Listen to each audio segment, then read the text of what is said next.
ತಂದೆಯ ಅನಾರೋಗ್ಯದ ಕಾರಣವಾಗಿ ಪರೀಕ್ಷೆ ಬಿಟ್ಟು ಕೂಲಿಗೆ ಹೋಗಿದ್ದ ವಿದ್ಯಾರ್ಥಿನಿ ಪುನಃ ಪರೀಕ್ಷೆ ಬರೆಸಿದ ಶಿಕ್ಷಣ ಇಲಾಖೆ ಅಧಿಕಾರಿಗಳು. ಎಸ್ಎಸ್ಎಲ್ಸಿ ವಿಜ್ಞಾನ ಪರೀಕ್ಷೆ ಬಿಟ್ಟು ಕೂಲಿ ಕೆಲಸಕ್ಕೆ ಹೋಗಿದ್ದ ವಿದ್ಯಾರ್ಥಿನಿ ಗದಗ ಜಿಲ್ಲೆ ಮಂಡರಗಿ ತಾಲೂಕಿನ ಪೇಟಾಲೂರು ಗ್ರಾಮದ ವಿದ್ಯಾರ್ಥಿನಿ ಪಲ್ಲವಿ ಹಳ್ಳಿಕೇರಿಯವರು ಮಂಡರಗಿ ತಾಲೂಕಿನ ಬಂದೂರು ಗ್ರಾಮದ ಸರ್ಕಾರಿ ಪ್ರೌಢಶಾಲೆಯಲ್ಲಿ ಎಸ್ಎಸ್ಎಲ್ಸಿ ಓದುತ್ತಿದ್ದ ವಿದ್ಯಾರ್ಥಿನಿಯಾಗಿದ್ದರು. ಮಂಡರಗಿ ಪಟ್ಟಣದ ವಿಜಿ ಲಿಂಬಿಕಾಯಿ ಶಿಕ್ಷಣ ಸಂಸ್ಥೆಯಲ್ಲಿ ಪರೀಕ್ಷಾ ಕೇಂದ್ರದಲ್ಲಿ ಪರೀಕ್ಷೆ ಬರೆಯುವ ಬದಲು ದ್ರಾಕ್ಷಿ ತೋಟಕ್ಕೆ ಕೆಲಸಕ್ಕೆ ಹೋಗಿದ್ದಾಳೆ. ಅಪ್ಪನ ಅನಾರೋಗ್ಯ ಹಾಗೂ ಮನೆಯಲ್ಲಿ ಬಡತನ ಇರುವುದರಿಂದ ಕೆಲಸಕ್ಕೆ ಹೋಗಿರುವುದಾಗಿ ತಿಳಿಸಿದ್ದಾರೆ. ಇನ್ನು ವಿದ್ಯಾರ್ಥಿನಿ ಮನವೊಲಿಸಿ ವಿಜ್ಞಾನ ಪರೀಕ್ಷೆ ಬರೆಸಿದ್ದಾರೆ. ಕ್ಷೇತ್ರ ಶಿಕ್ಷಣಾಧಿಕಾರಿ ಗಂಗಾಧರ್ ಅಣ್ಣಾಗಿರಿ ಅವರು.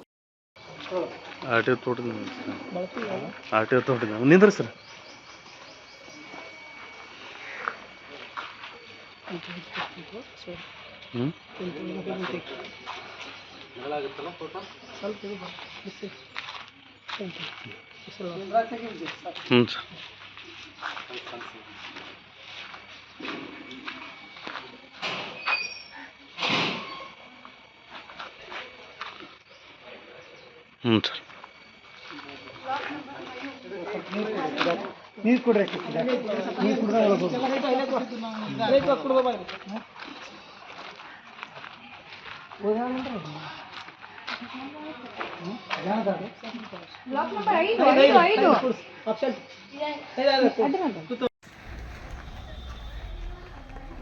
ಇಲ್ಲಿ ಬಿಡ್ರಿ, ಕಾರ್ ಅಲ್ಲೇ ಇರಲಿ, ಅದು ಅಷ್ಟೇ ಇರಲಿ.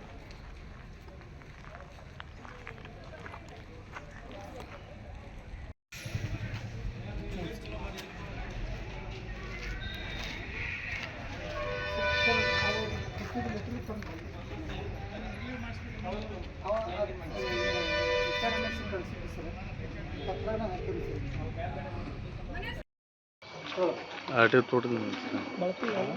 ತೋಟದ ನಿಂದ್ರಿ ಸರ್.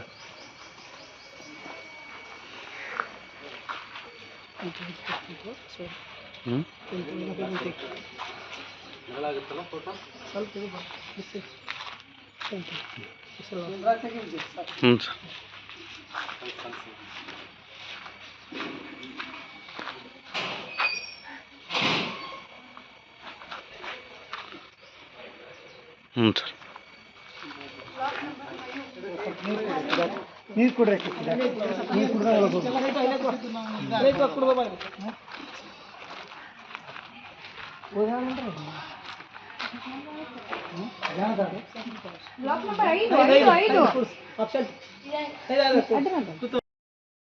ವಿದ್ಯಾರ್ಥಿನಿಯಾದ ಪಲ್ಲವಿ ಹಳ್ಳಿಕೇರಿ ಎಂಬ ವಿದ್ಯಾರ್ಥಿನಿ ವಿಜ್ಞಾನ ಪರೀಕ್ಷೆಗೆ ಹಾಜರಾಗದೆ ದ್ರಾಕ್ಷಿ ತೋಟಕ್ಕೆ ಕೂಲಿ ಕೆಲಸಕ್ಕೆ ಹೋಗಿದ್ದು ವಿದ್ಯಾರ್ಥಿಗಳಿಂದ, ಆ ಊರಿನ ವಿದ್ಯಾರ್ಥಿಗಳಿಂದ ಮತ್ತು ಮುಖ್ಯ ಶಿಕ್ಷಕರಿಂದ ವಿಷಯ ತಿಳಿದು ಬಂತು.